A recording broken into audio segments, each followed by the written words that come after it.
कहानी के शुरू में हमें एक रेगिस्तान दिखाया जाता है। यहाँ पर एक कंपनी के कुछ लोग आए थे। वो यहाँ से तेल निकालना चाहते थे, पर इनकी ये इन्फॉर्मेशन गलत थी क्योंकि यहाँ पर तेल था ही नहीं। इसीलिए ये लोग अब यहाँ से वापस जाना चाहते थे। इनको लेने के लिए कंपनी एक प्लेन भेजती है। इस प्लेन के पायलट का नाम फ्रैंक था और इसके साथ दूसरा पायलट भी था। ये लोग इन सब लोगों को यहाँ से लेने के लिए आए थे। अब ये सब के सब लोग प्लेन में बैठकर यहाँ से निकलने लगते हैं, पर तभी अचानक रास्ते में एक बहुत बड़ा तूफान आ गया था। फ्रैंक का जो पायलट था वो उससे पूछता है कि हमें क्या करना चाहिए। फ्रैंक कहता है कि अगर हम लोग वापस गए तो हमें फिर वहां जाकर फ्यूल का इंतजार करना होगा क्योंकि हमारे पास इतना फ्यूल नहीं है कि हम दोबारा से प्लेन को उड़ा सकें। फ्रैंक अब अपने प्लेन को उस तूफान में ही ले जाता है और ऊपर की तरफ उड़ाता है, पर इनके प्लेन में वजन कुछ ज्यादा था जिसकी वजह से रेत का तूफान प्लेन के इंजन को खराब कर देता है। फ्रैंक यहाँ पर सबसे कहता है कि हमें इमरजेंसी लैंडिंग करनी होगी,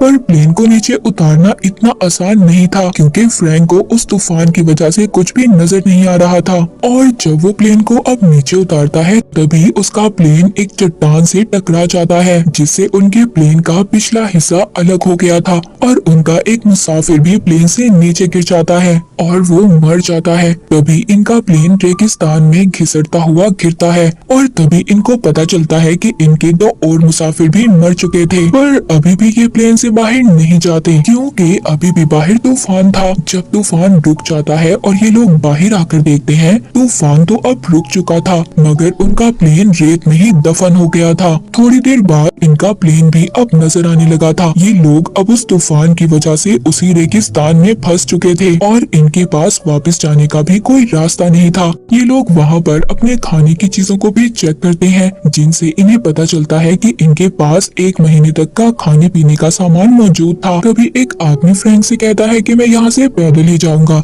दरअसल इस रेगिस्तान से निकलने के लिए इनको 200 मील का सफर तय करना था और जो आदमी यहाँ से जाना चाहता था वो कहता है कि क्योंकि मैं ज्यादा वक्त सफर पर रहता हूँ इसीलिए यहाँ से पैदल जा सकता हूँ, क्योंकि इसकी वजह ये थी कि अब यहाँ पर रेडियो भी काम नहीं कर रहा था और इनको मदद की भी जरूरत थी। वहाँ एक आदमी इसी आदमी से कहता है कि तुम पागल हो गए हो, ये जुलाई का महीना है और तुम जानते हो रेगिस्तान में इस महीने में कितनी सख्त गर्मी होती है, तुम मर जाओगे। पर वो आदमी किसी की भी सुनने को तैयार नहीं था। वो कहता है मैं रात को सफर करूंगा, लेकिन जब फ्रैंक उसको समझाता है तब वो आदमी समझ जाता है और सफर का इरादा छोड़ देता है। अब रात हो चुकी थी, रात को भी बहुत तेज तूफान आता है। तभी इनका एक आदमी जब वॉशरूम के लिए उठता है तो वो उस तूफान की वजह से नीचे गिर गया था। वो आवाज भी लगाता है, चीखता है मदद के लिए, पर कोई भी नहीं सुनता। सुबह जब सब उठते हैं तो देखते हैं इनका एक साथी गायब था। ये सब लोग उसको ढूंढते हैं पर उस आदमी का तो कहीं पर नामो निशान तक नहीं था क्योंकि वो रेत में ही दफन हो चुका था। पर तभी इनके ग्रुप में से एक लड़की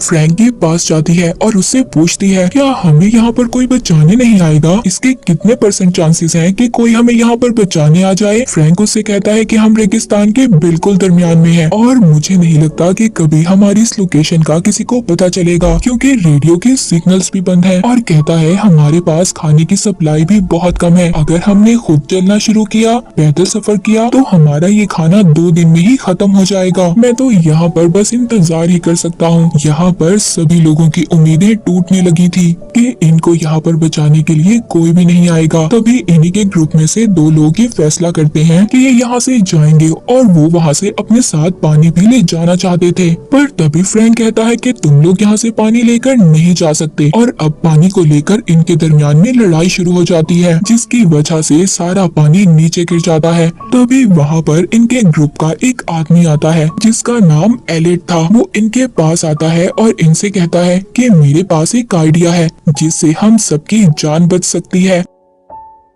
वो कहता है कि हम इस अपने टूटे हुए प्लेन से एक नया प्लेन बना सकते हैं। फ्रैंक कहता है तुम प्लेन के बारे में क्या जानते हो। वो कहता है मैं प्लेन्स डिजाइन किया करता था। दरअसल यहाँ पर एलिट के बारे में कोई भी नहीं जानता था कि वो कौन है और कहाँ से आया है क्योंकि वो इस कंपनी में अभी अभी नया आया था और इसको इनके साथ काम करते हुए थोड़ा ही टाइम हुआ था। सब एलिट के बारे में जानकर काफी हैरान थे। वो कहते हैं ठीक है हम सब तुम्हारा साथ देंगे, पर फ्रैंक इस बात पर तैयार नहीं था क्योंकि क्योंकि वो जानता था कि ऐसा कुछ भी नहीं हो सकता। अब जब सुबह होती है तो इनमें से एक और आदमी गायब था। इनके ग्रुप में जो लड़की थी वो कहती है कि मैं जाऊंगी उसको ढूंढने के लिए, पर फ्रैंक उस लड़की को रोकता है और कहता है रुक जाओ, मैं जाऊंगा उसको ढूंढने के लिए, और खुद चला जाता है। अब वो उस जगह पर पहुंच गया था जहां पर इनका प्लेन चट्टान से टकराया था और यहाँ पर इनका एक आदमी गिर भी गया था। उसकी लाश अभी भी वहीं पर पड़ी हुई थी, पर उसकी बॉडी पर कपड़े नहीं थे और गोलियों के निशान भी थे। तभी वहाँ पर एक और आदमी आता है और कहता है कि मुझे लगता है यहाँ पर लुटेरे आए होंगे जो इसके कपड़े और सब कुछ ले गए। फ्रैंक उस आदमी को यहाँ से जाने का कहता है, पर अब वो आदमी जो इन्हीं के ग्रुप का था फ्रैंक से पूछता है कि तुम प्लेन क्यों नहीं बनाने देना चाहते। वो कहता है मैं लोगों को झूठी उम्मीद क्यों दिलाऊं, क्योंकि मैं जानता हूँ कि प्लेन कभी भी नहीं बन सकता। वो आदमी कहता है देखो, लोगों को हम उम्मीद तो दिलवा सकते हैं, उम्मीद पर दुनिया कायम है। अब उस आदमी की बातें सुनने के बाद फ्रैंक प्लेन बनाने के लिए तैयार हो गया था। ये लोग अब उसी जगह आ जाते हैं जहाँ पर इनका बाकी ग्रुप भी था। अब ये सब लोग प्लेन बनाना शुरू करते हैं, पर ये लोग रात को काम करते थे क्योंकि दिन में इधर बहुत गर्मी थी। पर इनकी परेशानी यहाँ पर तब बढ़ती है जब एक दिन वेल्डिंग करते हुए कुछ चिंगारियाँ इनके फ्यूल पर गिर जाती हैं, जो इन्होंने वहाँ पर आग जलाने के लिए रखा हुआ था। वो सारा फ्यूल बर्बाद हो गया था। अब बहुत थोड़ा फ्यूल बचा था, इसीलिए अब ये लोग रात की बजाय दिन में ही काम करने का फैसला करते हैं। इन्होंने जो अपने पुराने प्लेन से नया प्लेन बनाना था, उसके अब एक पर को जोड़ना था। वो उस पर को कुछ चेन की मदद से ऊंचाई पर ले जाते हैं क्योंकि इनके पास कोई क्रेन नहीं थी, और अब ये आहिस्ता आहिस्ता उस पर को जोड़ना शुरू करते हैं। पर तभी वो चेन टूट जाती है जिससे इन्होंने पर को पकड़ा हुआ था। प्लेन में एक आदमी था, वो बाहर आता है और सबको ये बता रहा था कि प्लेन का जो पर है वो जुड़ चुका है। अब इनका प्लेन पूरी तरह तैयार हो गया था क्योंकि इनको उम्मीद थी, और अब ये लोग यहाँ से जा पाएंगे। सब लोग डांस करना शुरू कर देते हैं और इंजॉय करते हैं, और साथ ही साथ ये लोग वहाँ से रेत भी हटा रहे होते हैं कि इनके प्लेन के चलने के लिए एक रास्ता तैयार हो जाए। लेकिन ये सब इनके लिए इतना आसान नहीं था। एक दिन वहाँ पर बिजली का बहुत बड़ा तूफान आ जाता है। सब लोग वहाँ से भाग रहे थे, मगर एलिट वहाँ से नहीं जाता क्योंकि वो किसी भी कीमत पर अपने प्लेन को खराब होने नहीं देना चाहता था, क्योंकि उसने उस पर इतनी मेहनत जो की थी। तभी फ्रैंक आकर उसको पीछे धक्का देता है जिससे कि वो एलिट को बचा लेता है, क्योंकि वो उसे कुछ भी नहीं होने देना चाहता था। अगर एलिट को कुछ हो जाता तो इनके प्लेन का क्या होता। ये लोग यहाँ पर अपने प्लेन का नाम फिनिक्स रखते हैं, पर अभी भी इन्हें अपने प्लेन पर बहुत सारा काम करना था। एक रात वो एक दूरबीन से कुछ दूर लोगों को देखते हैं जो टेंट लगाकर सो रहे थे। दरअसल ये स्मगलर्स थे। इनको रेगिस्तान के लुटेरे भी कहा जाता था, जो वहाँ आने वाले लोगों को लूट लिया करते थे। पर फ्रैंक के साथियों को इन लोगों के बारे में कुछ भी नहीं पता था। फ्रैंक कहता है कि हमें उन लोगों से पानी की मदद मांगनी चाहिए। एलिट उसको मना करता है, पर वो नहीं सुनता। वो अपने कुछ साथियों को लेकर पानी की मदद लेने जाता है, पर जब ये लोग उनके पास जाते हैं तो वो स्मगलर्स इन पर हमला कर देते हैं। फ्रैंक के एक आदमी को भी मार देते हैं, जिससे कि वहाँ पर लड़ाई शुरू हो जाती है। अब वहाँ पर जो कुछ लुटेरे थे वो तो मर गए थे, पर तभी उनका एक साथी वहाँ से भाग जाता है। फ्रैंक उसको भी मारने वाला था, पर नहीं मारता, और अब उस लुटेरे को अपने बाकी साथियों के पास ले आता है। सब कहते हैं इसे मार दो। फ्रैंक सबको रोकता है, तभी एलिट आकर उसको मार देता है। फ्रैंक उसको इस बात पर बहुत डांट रहा था। तभी एलिट उससे कहता है ये सब तुम्हारी वजह से हुआ है, तुम पायलट थे, तुम हमें बचा सकते थे, पर तुमने ऐसा नहीं किया। फ्रैंक को भी गुस्सा आ गया था। वो एलिट को एक मुक्का मारता है जिससे कि वो नीचे गिर गया था। एलिट भी इन सब बातों से बहुत ज्यादा नाराज हो जाता है क्योंकि फ्रैंक ने सबके सामने उसकी बेइज्जती कर दी थी। एलिट गुस्से में कहता है कि अब मैं प्लेन नहीं बनाऊंगा, मैं इतनी मेहनत करता हूँ और तुम लोग जरा सा भी काम नहीं करते। उनके ग्रुप की एक लड़की एलिट के पास आती है और उससे रिक्वेस्ट कर रही थी, प्लीज मान जाओ ना, तुम्हारे बगैर हम लोग कैसे काम करेंगे, हम नहीं कर सकते। एलिट अब ये शर्त रखता है कि अगर फ्रैंक मुझसे माफी मांगेगा मैं तभी काम करूंगा। फ्रैंक भी उससे माफी मांगता है। एक दिन ये लोग दूरबीन से देखते हैं जो लुटेरा भाग गया था वो अपने बाकी साथियों को लेकर वापिस आ गया है, पर वो इन पर हमला नहीं करते क्योंकि इनके पास गन्स नहीं थी। फ्रैंक ने उन लुटेरों से सभी गन्स ले ली थी जो कि फ्रैंक और उसके साथियों के पास थी। वो लुटेरे ये जानते थे कि इनके पास खाने पीने का सामान बहुत कम रह गया है। वो इसी बात का इंतजार कर रहे थे कि जब इनके पास सब कुछ खत्म हो जाएगा ये लोग इन पर तब हमला करेंगे। उधर ये लोग भी अपने काम को जोरों शोर से कर रहे थे।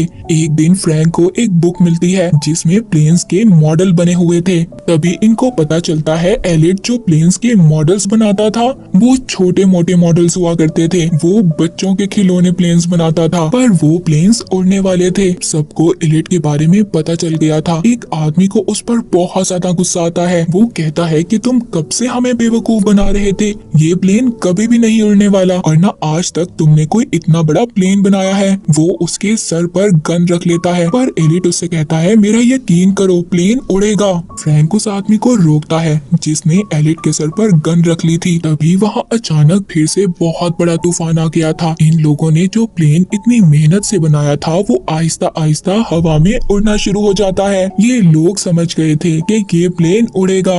इनके दिल में जो उम्मीद थी वो दोबारा से जाग जाती है। पर अब तूफान के बंद होने के बाद ये लोग दोबारा से नाउम्मीद हो गए थे। फ्रैंक सबसे कहता है कि प्लेन उड़ेगा। ये सभी लोग प्लेन को रेत से निकालते हैं, उस जगह पर लेकर आ जाते हैं जहाँ पर रेत नहीं था। प्लेन को स्टार्ट करते हैं। प्लेन स्टार्ट हो गया था और अगले ही पल वो बंद भी हो जाता है। पर थोड़ी ही देर बाद उनका प्लेन दोबारा से स्टार्ट हो जाता है मगर तभी उसके इंजन की आवाज सुनकर वहाँ पर वही लुटेरे आ गए थे जो वहाँ पर छुपे हुए थे और कब से इनको लूटने का इंतजार कर रहे थे। वो अपने घोड़ों पर गन्स लेकर इनको मारने के लिए आए थे पर ये सब के सब प्लेन के ऊपर चढ़कर उसके ऊपर लटक जाते हैं। दरअसल प्लेन का डिजाइन ऐसा था कि इसके अंदर किसी के भी बैठने की जगह नहीं थी, इसीलिए ये सब के सब ऊपर लटक गए थे। इनका प्लेन अब आहिस्ता आहिस्ता आगे बढ़ना शुरू करता है पर पीछे से लुटेरे इन पर गोलियां चला रहे थे। इनको कोई भी गोली नहीं लगती और तभी इनका प्लेन एक गहराई में जाकर गिर जाता है। उन लुटेरों को ऐसा लग रहा था कि ये सब के सब मर गए पर थोड़ी देर बाद इनका फिनिक्स आसमान में उड़ने लगता है। ये सब के सब बहुत ज्यादा खुश थे क्योंकि जो मेहनत ये लोग इतने हफ्तों से कर रहे थे